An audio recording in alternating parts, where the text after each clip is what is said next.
I'm really bored, you guys, and I've seen a lot and learned a lot while I'm healing. So first, I'll tell you what I'm working on. Okay, so I have these bags. I've had them for a while. I started them before I got sick. I was making them for some of the people I work with. So I got some different patterns. I'll just kind of show you. Most of us have dogs, so I just did like some dog patterns. And I cut them into, some of them are going to have smaller squares and some of them are going to have larger squares on them. I can set them up in, I can cut them in different shapes, all sorts of things. But how I started is just getting them cut into these different sizes of squares that I'm looking to work with. And I did cut a piece of backing, just black for some of them. And then I don't have brown bags yet, so I just did one sample of this, and it's almost put together. I just got to do the corners, but I'm doing like a collage type thing. This is just a little sample piece, so it's not all put together. What I'll do is I'll cut a little hole, and then you stuff each one, and then I'll sew them on the bags. And there can be like 4 or 5 in any kind of pattern. So this is the bag, and it's got the black bottom.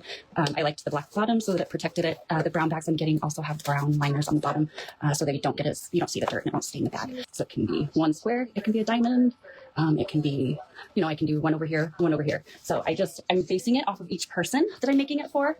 And since I'm just bored, I'm just making it up as I go.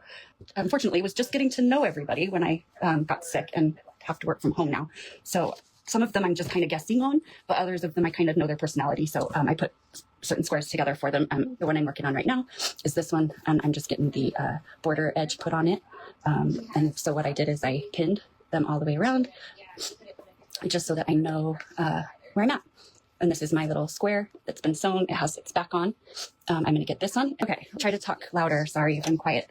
So how I have it set up, because I'm still sore, I don't have a lot of movement in my back, is I have a computer work from home desk. And down here, sorry. Okay, you can see down there I've got my pedal. So I'm going to, what I do is I sit on my bed and I have a huge decision coming up. So I'm just trying to keep myself busy. About a year ago, I got really sick. Again, I've had a lot of problems in my life that I've kind of, thank God, gotten through. I had to learn how to walk at one point. Again, my stomach didn't feel right. Like I had a tightening around here. It was burning, and it wasn't just the heartburn here. My doctor did not help for like 3 months. I ended up in the emergency room 3 different times. It was Crohn's and perianal Crohn's. The 3rd worst case she's seen because it had gone so long. So yucky. So I ended up with 5 surgeries last year. I had some drains, and I have an ostomy bag now. But I go tomorrow for a follow-up to, I guess we're going to try to see if we can put me back together again. But I kind of got news that it's not looking too hopeful because of the damage that was done. I might have to keep one for the rest of my life. And then I have to decide if I want to take all the working parts down there out so that it helps with the pain and my movement. That's why I'm kind of stuck in bed for right now. I don't have a lot of movement in my lower back. If I do the surgery, it could help. I don't know. I don't know what to do. I don't know. That would mean they just take everything out and I just have it back for the rest of my life, which is just something I'd never considered, but I'd be able to get up and move around. But that's why I'm crafting. Long story short, that's why I'm crafting from bed, and I've had to kind of figure this all out, and it's taken a year. Oh gosh, look at my hair. It's taken me a year to get to this point where I can even get up and do this. And I'm a very active person. I've had times where I can get up and do my physical therapy, and Iris is so happy when I can. If you know Iris, my dog, the rescue corgi pit bull. And then you have people that are out here that took their mom's life, and some people don't really care, but I thought she was innocent. I thought she was made to be disabled. I am disabled, so that makes me disgusted that she's used disability. Tongue never stops. And if you don't know who I'm talking about, it's Griffey Rose Manson. The FOIA documents, the videos, the evidence is very, very, very clear. She had an illness that they did not know what it was, okay? And she was treated right away when she was born for sleep apnea. The story she told was that her mom made her act like she was sick because her mom liked all the attention she got. When really, she was sick. They didn't know what it was. Turns out she was diagnosed later on, but what had happened is she'd had a surgery, and something happened in the surgery, and she had a seizure. And during the seizure, they check when something happens. They check your feet, your hands, make sure everything's working. And she had no reactions in her legs, so they told her, "You're going to need a wheelchair for a little bit." The story she told is her mom made her keep staying in the wheelchair. Okay, and then that's how they started grifting. That's how they started doing everything. But what really happened, we'll tell you what really happened, is she liked the wheelchair. She liked the attention she got. She continued to tell them that she could not feel her legs. Then they did the muscle biopsy. and she was busted because they could tell. They didn't have to do a muscle biopsy on me. They just tested my nerves, and he told me, yours is not in your muscle, it's only in your nerves, okay? So on her, they did a whole muscle biopsy. They knew she could feel her legs. They knew. That's when they found out, and Gypsy stopped going. And they also found out about that time that she did have the deletion. It's a chromosome deletion, Q1221, I want to say. And you grow out of it somewhat. If you watch her, why is she constantly going like a lizard? Because of what she has, the microdeletion causes that. That's why she had to have some of her stuff removed. At that same time, that's right when she's meeting the boyfriend, Nick, that did this. Nick Godejohn, the one that has life in prison, which he probably should. I don't know. But he didn't get a fair trial. And that wasn't fair what happened to him. I do feel like he should get a fair trial. She lied the whole way through, saying her mom had Munchausen and she did not. Her mom thought she was sick, and she was sick, but she made herself sicker. She was over 21 when she met him. And I know she was 23 or almost 24 when the murder happened. So she wasn't a little girl. She was old and she could walk. And her mom had known at that point, but what does her mom do? They got all these free things, a free house, a free everything. What does her mom do at that point? She's been lied to. Tell everyone my daughter's a loser who lied to everybody. What would you do as a mom? Also, her mom was very sick. So there's not really a scam there. Her mom was in a car accident. I think they actually had to reattach her foot, like actually reattach it. So all this time she's pushing Gypsy in a wheelchair, who can walk, by the way, and she's got a reattached foot. At that point, what do you do? You know, if you were a mom, what do you do? Your kid's been lying to you and you get a house from it. And you think the whole time your kid can't walk. Maybe I would apologize to, because they got the house, Habitat for Humanity. They got a car. They got trips, Disney, a ton of that. That's another thing. She says she never left her house. I'm sorry, excuse me? All the pictures of her traveling more than I've ever traveled? What? Like, she's filming herself in all the videos outside in her wheelchair, shooting around in the bushes, telling her boyfriend where they're going to go do it when he comes. But she was scared for her life. Come on. And her mom was making her do it. You guys, no, she's nasty. The reason I was talking about her is I just saw a post from a girl. She looks like she's young. She looks like she's in her later teens, maybe like 18. And she works at Dillard's. And she posted a picture with Gypsy Rose Blanchard at Dillard's, and it says, "Got to take a picture with the queen." The murder? I'm sorry, the murder is a queen? Yeah, it's bad. But the mom didn't know until the end. So she didn't actually join in the medical fraud until the end. And then kind of like, what did she have to do? I would probably go apologize and say, we got this house for no reason.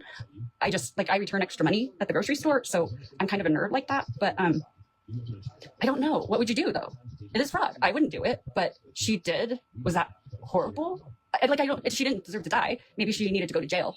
Regardless of if she was actually, there's no proof in any of the files anywhere. And she actually says, she's in this interview room after they capture her, after they, catch the two murders from their sexual escapades, after they took the life of her mother and then did it all over her. She sat in the room telling the detectives how she didn't do anything. She's a good person. She doesn't know her mom's dead. What happened? It's not my mom, is it? It's not my mom, is it? Then she changed it into it was the boyfriend. The boyfriend did it. Oh my gosh, he talked me into it. I can't believe it, sir. Oh, and she's just so crying, and she's the victim. And then when she comes out, to the court, she tells them it was abuse by her mom. So which is it, Gypsy? Which is it? Right? Hold on. This is getting a little too victimhoody here. Now she's out here online, and everything she does is bad. She's taking down people's channels. That one guy, his channel, he'd been working on his YouTube channel for 8 years and just gone one day because they mass reported it. And so that makes YouTube take it down and look at it, and just gone. Can't do anything about it. And she's on Discord talking with people about who to go and report, what to look for, planning on people. And then she says in there, yeah, it takes their channels down, but it doesn't punish them. Excuse me, murderer? I'm sorry, you murdered your mom? And you went and did 8 years, which is less than people get for drugs? What? I just cannot. I feel sorry for people that spent more time in jail than she did for murder. I do. It makes me mad on the disability end that she can't even admit, and she just sits there the whole time. I can't even do it. It's so gross. So anyway, that's about all I want to talk about her for. I just wanted to point out to the young lady at Dillard's that's calling her a queen, and to Dillard's. No, the wrong answer. She's not a queen. She's a murderer. She is. She's a murderer. And if you go look at the case files, you'll feel really dumb like I did because I believed her. Okay, so you left. The other one that I wanted to talk about is there is an account out there and it's quite disturbing to me. I guess it used to be called the Dad and Daughter Dream Team, Dancing Dream Team. It's now called the Getchell Family account, and it's so disturbing. It used to be just the dad and the daughter, and they would just dance, and not appropriately and not well, but suggestively to suggestive songs. Then I guess there was some kind of an erotica book that some people found, and it was pretty disturbing to them. And somehow it got linked to the fact that this dad wrote this erotica book. And the problem with it is that the erotica book is father-daughter erotica. And they just happen to be father-daughter who dance inappropriately, who sing inappropriately together. The mom seems to be a little mentally, I don't know, maybe delayed. I don't know if she's got some cognitive, some either a disability, or if it's just, I'm not sure. But they don't treat her that nice. And they'll do it on camera and in front of everybody, and people still send them money on live, and like they send them gifts, and the girl like rips on the mom's gifts, and it's really bad. So I guess they stopped their channel after they were caught with the erotic materials or whatever. And they went away. They've rebranded and come back as the Getchell Family Dream Team. And they're planning a picnic in their community with other children. And they only want to know how many children are coming. They don't care how many adults are coming. And they're going to have hot dogs. And they're going to film it for their channel. No, if you go, you're nasty. They are nasty. They should not be allowed around children. He writes father-daughter erotica and dances inappropriately with his over 20-year-old daughter. I believe she's over 20 now. And disgusting. So please, again, my reminder is do not put your children on the internet. I'm going to go real quick. Make sure it's all in. Okay. Do not put your kids on the internet, and not the faces. Just leave it off. They don't belong there. They don't belong. It's not safe. Look at the world. It's not safe. I don't care. They always say, well, we're bringing awareness. I'm sorry, what awareness? Awareness, what? And you can't do that. You can't bring awareness without showing your child. I could bring awareness without showing my child. I could definitely tell you about something that's going on and explain. I don't have to show you. You can figure it out on your own with my good explanation, right? There's no reason that there's 7-year-old influencers going on the news because they're beauty influencers, putting on their makeup or their get-readies, all the creams and oils. What are you doing? No. Mm-mm. No. Mm-mm. Bad parents put their kids online. And that's in my opinion, and it's not going to change. I don't care who you are. I don't care what you do. If you put your kids online, and especially for monetization, you're not spreading awareness. You're collecting a paycheck, which is exploitation. Sorry, I get that comment all the time. I started commenting on babies and saying, your baby is so beautiful. Please protect your baby. It's the one job you have. Protect your kids. Please take your beautiful baby off the internet. They're not a zoo animal. They look like a zoo animal right now. Everybody in here commenting, and I couldn't. My kids are too good for that. Ew. And I get that all the time. Oh, how dare you judge her? She's bringing awareness. No, she's got it monetized. That's exploitation. And just show you what they look like. Hopefully nobody's watching that I'm going to give them to, because I'm just making them to keep myself busy again. Make videos and inform people of what I've seen and what I've learned while I'm at home, stuck online. So yeah. All right.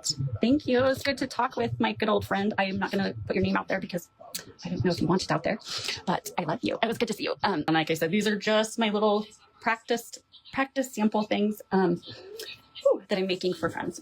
So hopefully they're not watching. But what I'll do is I'll fill up my corners really nice, and